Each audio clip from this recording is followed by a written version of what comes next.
Kid. Yeah, this story has created a lot of buzz, that being Sergio Garcia, who last played in the European Tour's Saudi International. He was disqualified for damaging the golf course, specifically the greens. Now, reports indicate that during the competition, he intentionally damaged 5 separate greens, leaving behind marks for the groups who played after him.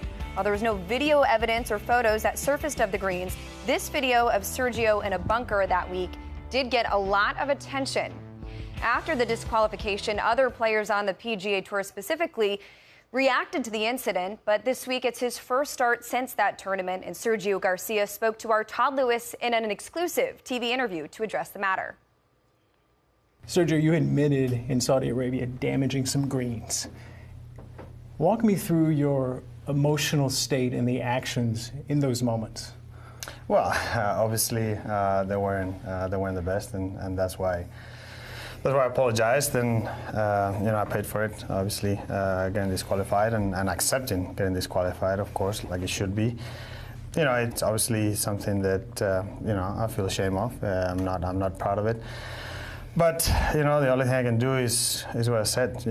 I apologize for it. Hope that people accept it. Show everyone that I'm ready to move forward, and show everyone how I am and how I can behave on the course, and with respect to everyone, not only the fans, but my fellow players and everyone, and make sure that that happens. You mentioned apologies. You apologized the day of the disqualification. You addressed the players that were affected, saying that it would not happen again. Then more than a week later, Tuesday of this week, you issued another apology via social media. Highlighted in that apology is, what happened is not an example I want to set, and it's not who I truly am. After reflecting for more than a week, why was it compelling for you to apologize again? Well, I think that it's the way I felt. Obviously, I've been thinking about it all week. There's no denying that. There's so many things that we could get into, and like I said, I'm a very emotional player. It's both my biggest strength and probably my biggest flaw. Obviously, I received some very emotional, personal news early that week that didn't help, and obviously they were in the back of my mind. And as I got frustrated on the course, then it kind of everything erupted. But like I said earlier, I'm ready to move forward. I obviously have the amazing support of my beautiful wife Angela and Azalea, and my team and my sponsors, and all my fans, and I want to prove to all of them the kind of person that I am, and show them that I'm here, I'm ready to step up and show everyone what I can do. So the incident was not exactly everything that was happening in the ropes that was upsetting you. Well, that didn't help. That didn't help. But if you look at it, I was coming from playing great for 6 months. I was top 10 after top 10. So it's not like my golf game wasn't good or anything like that. So it was a mix of some emotional, personal things going on, and with a little frustration with the greens, and unfortunately, it ended up the way I wish it wouldn't have done. You just said this, and you said this in your apology on Tuesday. You are an emotional player, which is a strength, but also your greatest flaw. Moving forward now, how do you find the balance between the two so an incident like what happened in Saudi Arabia doesn't happen again? No, it's not going to happen. I can assure you that. I'm going to make sure that doesn't happen. It's something that I'm excited about. I'm excited about the year. I'm excited about my game. I feel like my game is it's in great shape. I love some of the new equipment I have, and I'm going to work really, really hard to make sure that those downs don't get to that. Make sure that I can use my good emotions to help me and for everyone to enjoy. And when some bad emotions come, just kind of calm them down and make sure that they don't peak down as much as they do. So that's obviously my goal, and and I'm sure I'm going to be able to do it.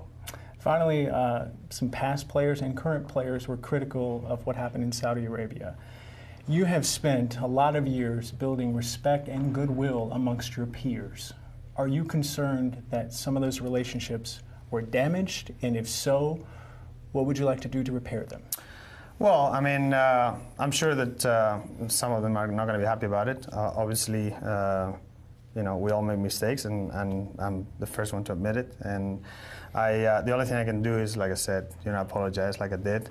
I'm obviously I'm going to work hard, like I said, to behave the best way possible. Show everyone that not only I'm a good golfer, but I'm a good person, and the people close to me know that. And you know, that's pretty much the only thing I can do. And then it's up to them to make up their minds. To be totally honest, the response I've seen from pretty much everyone, it's been great. So you know, I'm very happy about that, and it's now it's my turn to show everyone what I can do.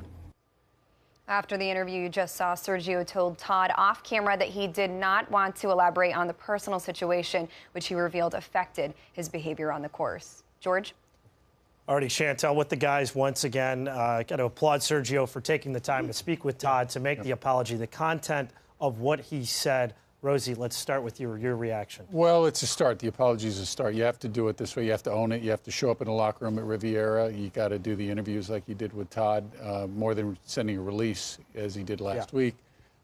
Now it has time to. Now's the time when he just has to live up to what he said he's going to live up to. You know, and you go up through ups and downs in the game of golf, and it's easier to say it now when you're being repentant, but when things happen on a golf course that are frustrating, that's the time when Sergio really has to dig down and change the way he reacts, the way he reacted in the desert, the way he's reacted at times through his career. I've known him for a long time, since he was a teenager, and you know, there's a really good Sergio in there. It's hard, and I'm saying that as we're seeing what he's doing, tearing up this bunker. But you know, hopefully for the game, and more than for anybody else, this is the end of actions we see like this. Well, you know, Tim, here's the thing. Golf will drive you to do Yeah. It's a four-letter word. I say it for a reason. It will drive you. It will drive you mad at times and push you to these limits. And Sergio's an emotional type guy. That's what he said. He said that's some of the things that make him effective, but it's also the things that give him a downfall.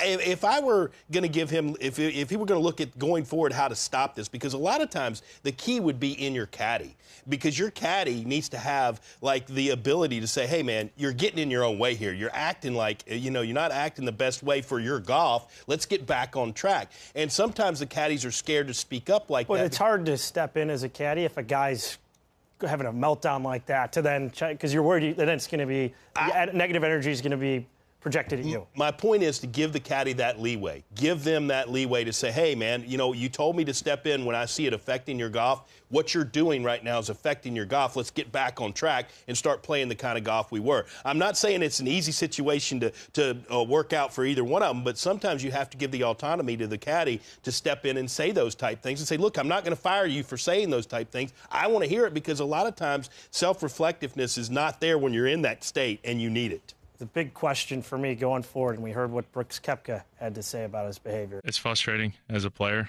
to act like that, the disrespect to everybody, to act like a child out there. It's not cool. It's not setting a good example, and, you know, it's not cool to us, showing us no respect or anybody else. You know, that's just Sergio acting like a child.